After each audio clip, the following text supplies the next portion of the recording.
তুমি প্রেমিকার পিছনে ঘোরো, 15 বছর বয়স তোমার, 20 বছর 22 বছরের বাইক লাগবে তোমার। তোমার বাবা বিয়ে করা সত্ত্বেও সে তার যৌবন কাটাতে পারেনি তার বউয়ের সাথে, মানে তোমার মায়ের সাথে, তোমার জামা কাপড়ের ব্যবস্থার জন্য। তুমি বুঝো যুবক, তোমার বাবার বয়স এখন 40, সে তোমার মার কাছে আসলে আর অনুভূতি নেই, তার শক্তি কমে গেছে। তুমি বুঝবা না যুবক, 15 বছর বয়সে তুমি যত উত্তেজিত, তোমার বাবা 30 বছর বয়সে এরকম ছিল, সে আসতে পারেনি। তুমি পড়বা বলে, তোমার স্কুলের ফি লাগবে বলে, that much he loves you. তোমার বাবা তোমাকে এত ভালোবাসে। জি, তোমার এই খারাপ বাবাটা যে তোমাকে বাইক নিয়ে দেয়নি, তুমি নষ্টামি করো, মেয়েদের পিছনে করো, মোবাইল রিচার্জ করে দাও মেয়েদের, তোমাকে যে ডেইলি 500 টাকা করে দিতে পারে না।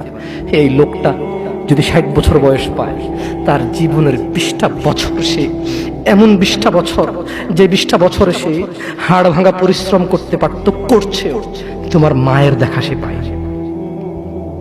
এমন মূল্যবান যৌবন 20টা বছর দিয়েছে, 50 বছর বয়সে দেশে আসছে। তুমি বিয়ে করে বউ নিয়ে আলাদা থাকো, তুমি বিয়ে করে শ্বশুর বাড়িতে যাও, তোমার বাবা দেশে তো আসছে, তার যৌবন আর নেই, তার ওই সুখ স্বাচ্ছন্দ্য আর নেই। তোমার যৌবন তৈরি করেছে তার যৌবন দিয়ে। এই মুহূর্তে কোটি টাকা দিলে কি সে যৌবন কিনতে পারবে? তোমাকে তোমার বাবা এত ভালোবাসে, আর আল্লাহ বলছে তোমার এই বাবা, যে বাবা ঘুষ খেয়ে তোমাকে মানুষ করার চেষ্টা করে বিদেশে পড়ালেখা করানোর, যে বাবা এই এলাকার চেয়ারম্যান হতেই হবে, না হলে নয়, এতগুলো মানুষের দায়িত্ব নিচ্ছে, অথচ সে নিজেও জানে দায়িত্ব পালনে সে ব্যর্থ হবে, শুধু তোমাকে R15 কিনে দেওয়ার জন্য, শুধু তোমাকে বিদেশে পড়ানোর জন্য। এত মূল্যবান, এত আদরের বাবা।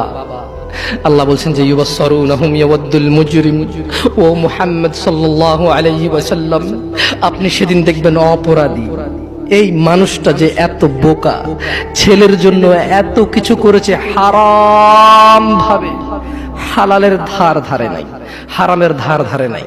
জি, আপনি আপনার ছেলেকে ভালোবাসছেন, শুধুমাত্র অপরাধী হয়ে মৃত্যুবরণ করার কারণে আপনি আল্লাহকে বলেন, ইয়া আল্লাহ, আব্দুল্লাহ রে নাও জাহান্নামে ফেলো, আমাকে ছাড়ো। এই ভালোবাসা ছেলেকে বাসবে? এই ভালোবাসা বাসবে? ইন্না লিল্লাহি ওয়া ইন্না ইলাইহি রাজিউন।